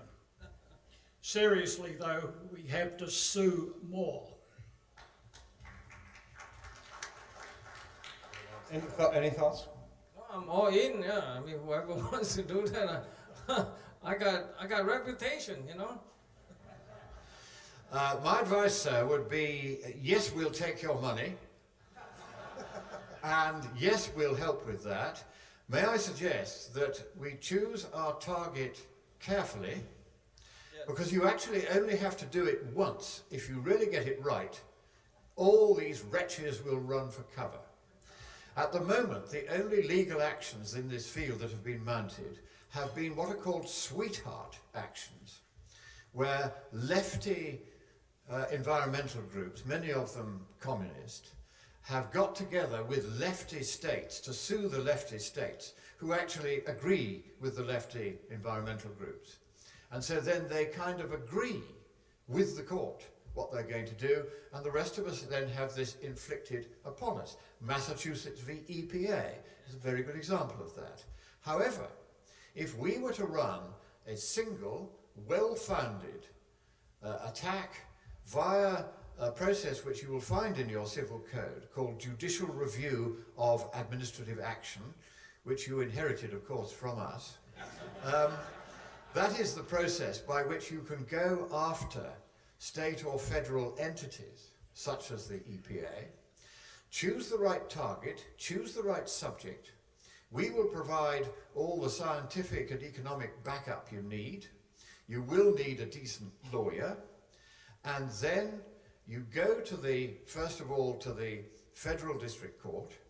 Then from there, you appeal up to the Appeals Court and eventually to the Supreme Court. The Supreme Court, as at present constituted, may well find in favour of us, provided that we choose the right target and make sure that we get our facts and our science and our law absolutely right. That, sir, is a very, very good, entirely practicable idea. So congratulations, and I'm in. All right. You know, we haven't had any science questions yet, and I guess that means the science is settled. Congratulations, David and Willie. Chris has this one answer. Oh, he does. Okay, we'll get to you just 1 second, Chris. We have one right over here. Yes, I was going to point out that while we are talking about things here, as I pointed out in a recent article of mine, you know, President Biden talks about ending coal, and John Kerry talks about ending coal, and Al Gore talks about ending coal, and none of those guys run the country of China, which produces and uses over the half of the world's coal. And at the same time, countries in Africa and Asia and other places are using coal because they don't have enough energy to take care of their people. And I suggest, and I ask the question, how do we then engage and get the people in these developing countries to be on, to work with us on our side to tell their story to the world and to our people in this country who believe that they are supporters of human rights, to recognize that they can be our allies and we can be their allies and defeat this thing on a global basis. It seems to me that China is on this issue. They may be communists, but they're the beacon for the world. They're leading the way. They use half the world's coal. We have all-time coal consumption. They are bettering the lives of their people, and they play us for fools by talking the climate talk, and people like John Kerry eat it up and say, oh, isn't this great? Now let's go do exactly the opposite of what China is doing in practice and ration energy in this country. China should be the model. They're trying to save the world from the energy rationing regime and energy poverty. Jason, did you have something you wanted to add to that? Yeah, just to build on what Myron was saying, at the same time, they're using that coal to make the solar panels that they then sell to us so we can demolish our electric grid, and then they can take over as the world, one sole world superpower. So, yeah, I mean, they're doing a better job at it, unfortunately, than we are. Yeah, and slave labor is a growth industry in China, for sure. If we continue to overprice our energy compared with China, Russia, Pakistan, India, all of which have recently announced a considerable expansion of their coal-fired capacity. Why are they doing this? Because all the manufacturers, particularly the heavy manufacturers in our countries, are leaving because they cannot afford the electricity anymore. So if we do not change our tune very quickly, it is we who within a very short period of now will become the third world. And talking of the third world, over the last dozen years, at the instance of a single communist front group, very nearly every major bank now will not lend to Africa to install coal-fired power. And that racialistic policy is keeping Africa poor as we impoverish ourselves and as China, Russia, India and Pakistan enrich themselves at the expense of our wealth and of our working people's jobs. And it is time for us to seize the moral high ground and put a stop to that. Hear, hear, hear, hear. 2023 Frederick Seitz Memorial Award winner Christopher Essex has a question. Okay, thanks. Christopher, good name, I like Christopher as a name. I should say that you mentioned something about qualifying exams for politicians. You look puzzled. Yes, I couldn't quite hear, so I took qualifying exams for politicians. Oh yes, absolutely, yes, good. Yes. I've already done this experiment, and it was with you actually when we were in Paris together with Heartland. I wasn't with politicians actually, it was with journalists. And one of the things I discovered is that if you say to a journalist that in order to have an interview with me, you first have to pass a pop quiz. It's very interesting to observe their body language and general discomfort. And my experience was that not a single journalist was able to pass my pop quiz. And it wasn't even a hard question, probably, you know, and what's more, during my talk that was given there, I actually said what the answer was. And there was a journalist afterwards, he was with the Sydney Morning Herald, and he was the environment editor, I think. And he still wanted to interview me, and he still couldn't pass it, even though the answer was provided in the talk. So I wonder if this is actually going to work too well, this idea of qualifying exams. Yes. If you make them do it, as Plato suggested, if you make them philosopher kings by saying you cannot govern us unless you demonstrate in a free and fair academic competition that you are competent to govern us, then pretty soon schools of government will crop up everywhere to train people for that examination. Now this technique was first brought in, again in ancient China, for the mandarinate, and if you wished to be a mandarin, you had to sit a competitive examination. And the question in the examination was this: write down everything that you know and then stop. Could I ask Chris a question? Because when you told me this, Chris, some years ago, you said that what you asked when reporters rang you up was, are you familiar with the Napier-Stokes equations? Is that your simple question? It's with a V. It's Navier-Stokes equations. And it was tell me what you know about them. So you can say they're differential equations or they're equations governing the flow of water and air. You could say any number of things. And if you're the editor for the environment in a newspaper, you probably should have heard of them. And that would be good enough. But the only wrong answer was, what are the Navier-Stokes equations? Great. Well, me and Christopher will never speak again, apparently. Also, message to New York Times. Have you heard this question before? I mean, you can take a shortcut. We'll issue a lot of this answer for you. Yeah. And it is important to know that the Navier-Stokes equations have no closed-form solutions, which introduces considerable uncertainty into the general circulation models of climate, which attempt numerically to solve the Navier-Stokes equations in computational fluid dynamics across a series of hourly time steps.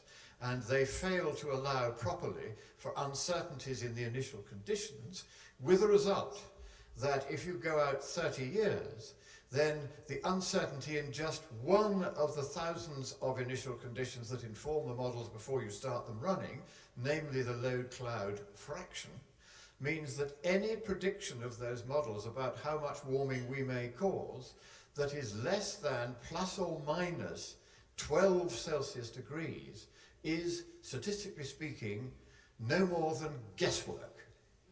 All the models are useless. Pat Frank wrote that paper in 2019. Chris, do I qualify to talk to you? Well, I have a complaint with your position, so I just want to mention that there's something called the Clay Millennium Problems. Oh, yeah. And even proving that solutions for the Navier-Stokes exist is one of them. These are the fundamental problems, some of the fundamental unsolved problems in mathematics.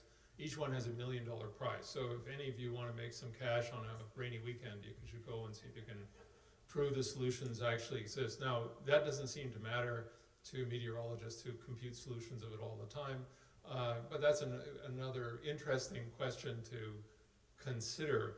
But one of the things you were mentioning that I think you probably don't have quite right is the fact that there's a response by the modeling community to this issue, and that's called ensemble averaging.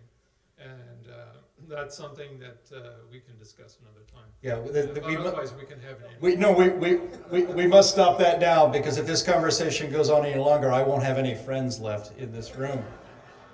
I can give you a quick answer to that. If you average guesses, all you get is guesses. We have time now for just one more question, and it's right over here. Yes, I realize I'm standing in between right now and people congregating at the lounge, so I'll keep it very brief. This is my first Heartland conference, and I'm blown away by the intellectual capital that is just forming and exponentially growing in this room. And so I think that's amazing, and it's been a real honor and privilege for me to be here. But I think that one of the things that I would say, by the way, I'm from Santa Barbara, which is one of those little pockets of anti-environmentalism that maybe you all have heard about. But here's the point, in my view, when I look at this thing, is I'm thinking, how do we turn the intellectual capital into political capital? Because what I was watching or observing earlier today with Senator Ron Johnson and Laura Boebert and others is, if we don't win elections, we don't make policy. And so what I would hope is that we would, as an organization, really focus on how to get this kind of intellectual capital converted into information that then empowers our politicians to get elected by telling the truth. Because the truth, as I think somebody said, will set you free.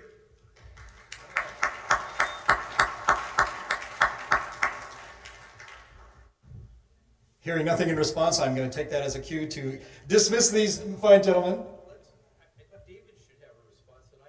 Okay. He has been quiet. Well, I'm generally very quiet because I come from the deepest of blue states of Delaware. Unfortunately, see, we brought to you the current president of the United States to show you how deep blue this state is.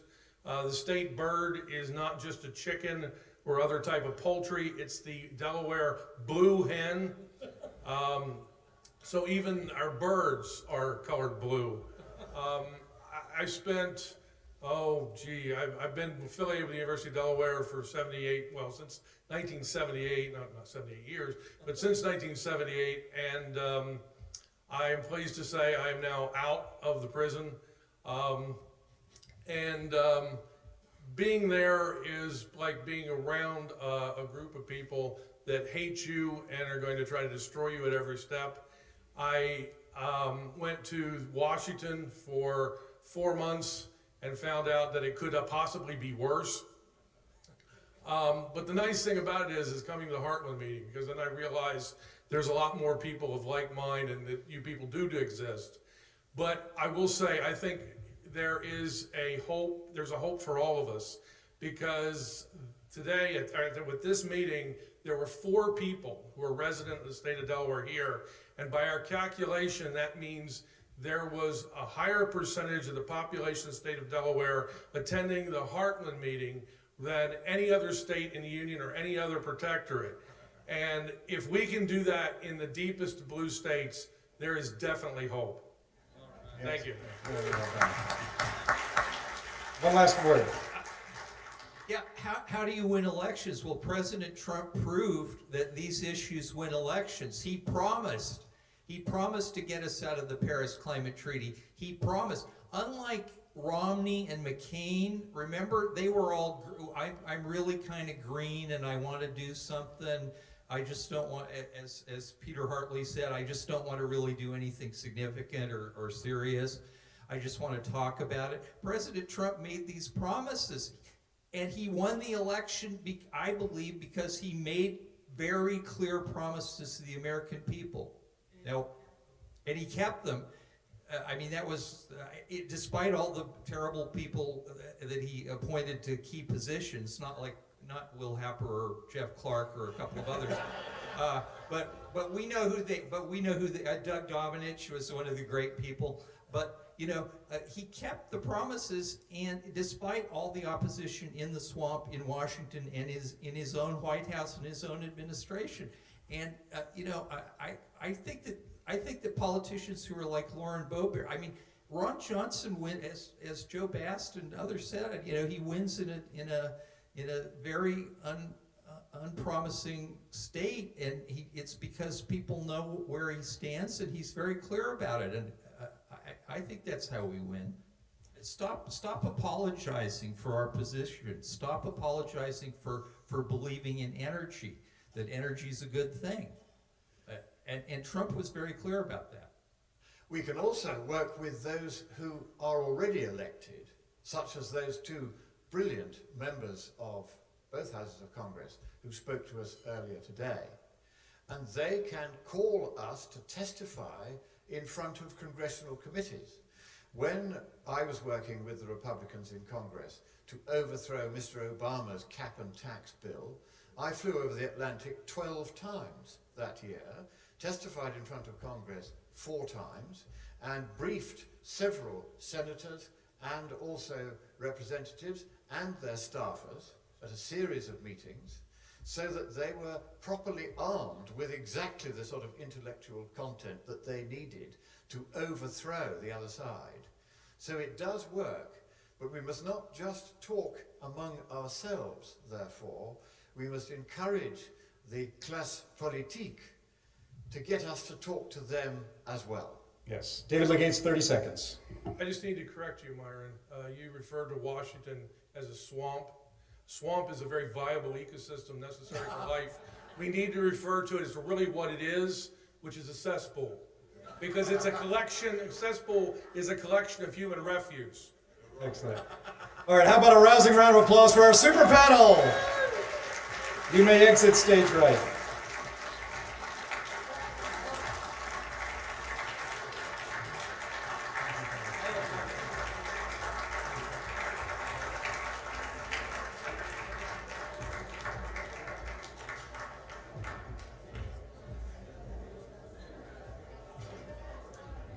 All right, hold on. I'm sorry. We're not finished.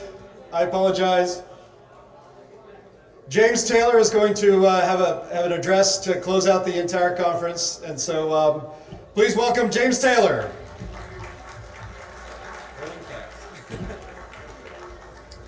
What a fantastic panel. I have to confess, I have never been to a Comic-Con, so I can't say whether or not they replicated the Avengers, but they did a great job. I will say I love Christopher Monkton. I agree with almost everything that Christopher believes in and states. I will say this, though. This is an area I'll disagree personally. I don't think the problem was ever that any government initiated lockdowns too late. I think it's they initiated lockdowns at all, but my point of view. So, by the way, isn't it great to have Will and Barbara Happer here?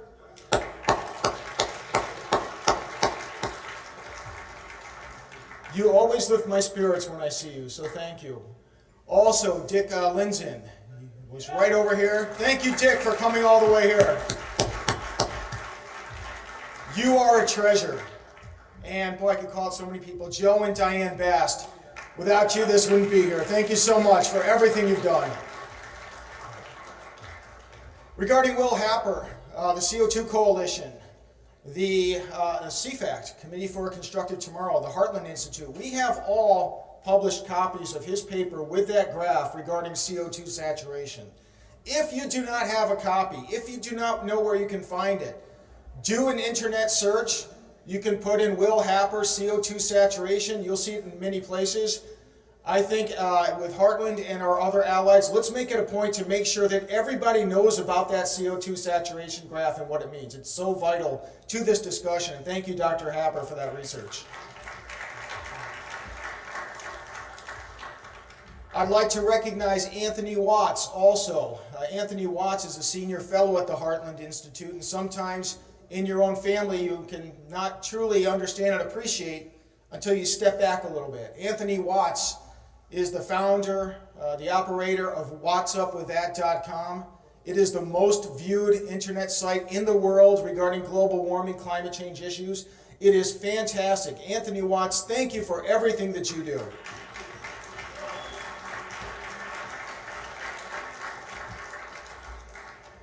And one final note. Going back to the very first International Conference on Climate Change, the evening that we concluded, I remember sitting with Joe Bast, a few other Heartlanders, and the discussion would be, well, that was great, but perhaps this will be the only one. This will be the last one. And, okay, I'd let Joe sleep on it over the weekend each and every year, and then Monday morning I would, as subtly as possible, be making the case for another International Conference on Climate Change. Sometimes I was good and I could be subtle. Sometimes I was like Ralphie in A Christmas Story, wanting his Red Ryder, turbo action, whatever, air rifle, BB gun, and just blowing it because it was too blatant what I was doing.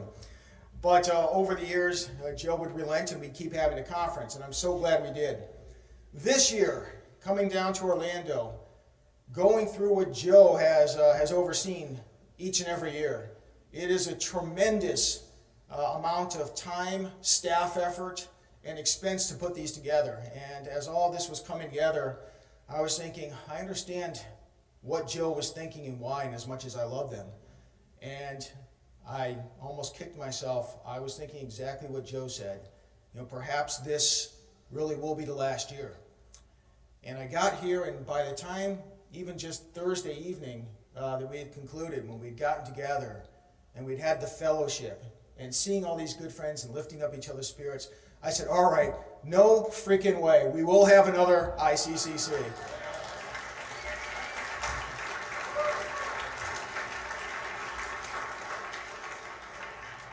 If you are able, help us out. If you're at home watching on a live stream, if you're watching on video afterwards, on the Heartland website, heartland.org, we have a donate page. All donations, large and small, we help. If you donate, if I see donations in the next 2 or 3 days, I will in my mind say those are all for ICCC 16. Send me a note at jtaylor@heartland.org and let me know that you're giving and supporting for ICCC 16. I really want to make this happen. I appreciate all the gifts that we've been given. We still have to find room in each and every budget for this, but I promise you we will have another ICC 16. On that note, good night, and I hope to see you again soon.